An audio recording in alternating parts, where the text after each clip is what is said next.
Once upon a time, in a quiet little village surrounded by rolling green hills and whispering trees, there lived a young woman named Emily. She was 20 years old, with eyes the color of the summer sky and long golden hair that shimmered in the sunlight. Her family didn't have much money, but they had something many rich people didn't: love. Emily lived in a small house with her parents and younger brother. They were poor, but they laughed together, ate simple meals with gratitude, and supported each other through every hardship. Her father worked as a carpenter, and her mother grew vegetables in their tiny garden. Emily helped where she could, but her true joy came from books. She loved reading stories, tales of love, hope, and distant lands. Books let her dream of a different life, one where she could chase happiness beyond the boundaries of her little village. One warm afternoon, Emily walked to the village market to buy some bread and vegetables. The market was buzzing with voices and the smell of fresh fruits and baked goods. As she walked through the crowd, her eyes met someone else's, and her heart skipped a beat. It was a young man standing by a fruit stall. He was tall, with dark hair and deep, kind eyes that held something gentle and curious. His name was John. John came from a wealthy family. His parents were landowners who lived in a large house at the edge of the village. They were respected and feared by many. But John was different. He didn't carry himself with pride or arrogance.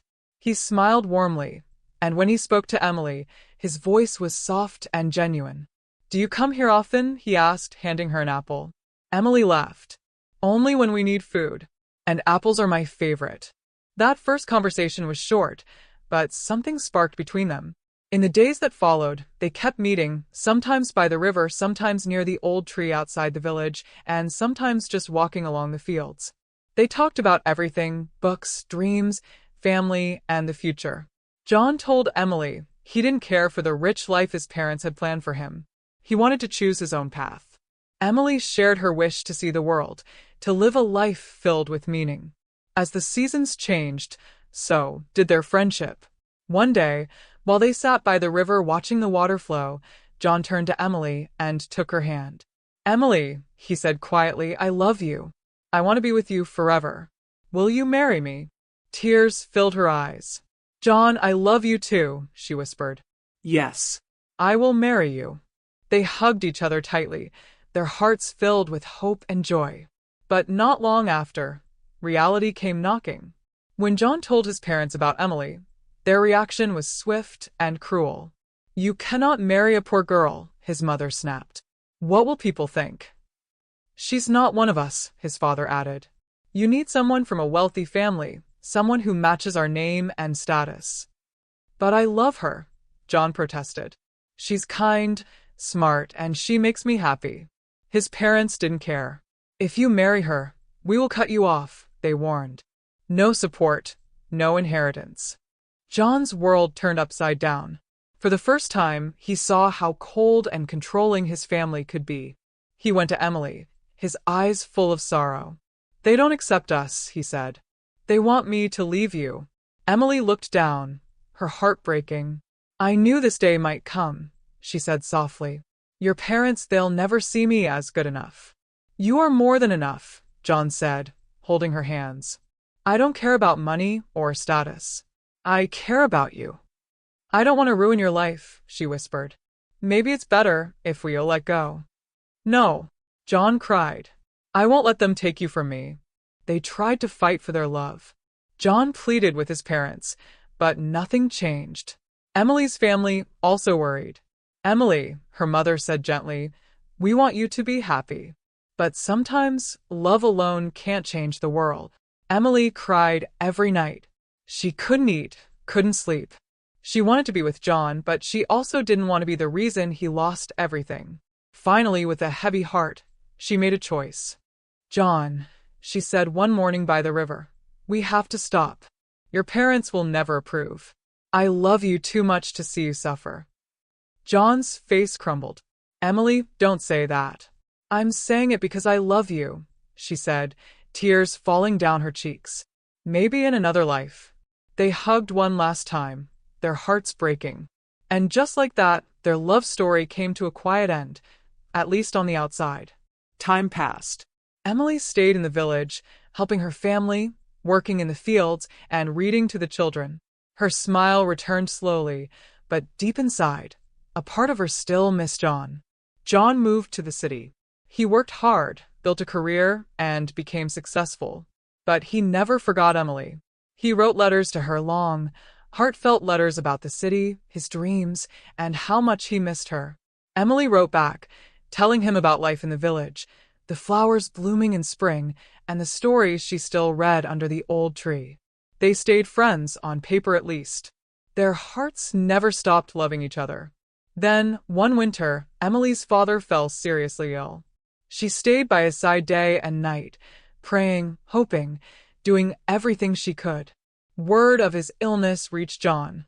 Without a second thought, he left the city and returned to the village. When Emily opened the door and saw him standing there, her breath caught. "John, what are you doing here?" "I heard about your father. I came to help." Emily's eyes filled with tears. "Thank you. That means more than I can say." John brought medicine, food, and warmth. He stayed for days, helping however he could. Slowly, Emily's father began to recover. The time they spent together brought back memories. They laughed again, shared quiet moments by the river, and spoke about their past. One evening, as the sun set and painted the sky in soft orange and gold, John turned to her. "Emily, I still love you. I always have. And now I don't care what anyone says. I have built my life, earned my own money. I don't need anyone's permission anymore." Emily looked at him, her heart full of love and fear. "But your parents, I've made peace with them. I won't let them decide my happiness. That's mine to choose." Emily smiled through tears. "I never stopped loving you, John. I just didn't want to be your burden." "You were never a burden," he said. "You are the best thing that ever happened to me." They decided to marry, quietly, with the blessing of Emily's family. The ceremony was small but full of joy.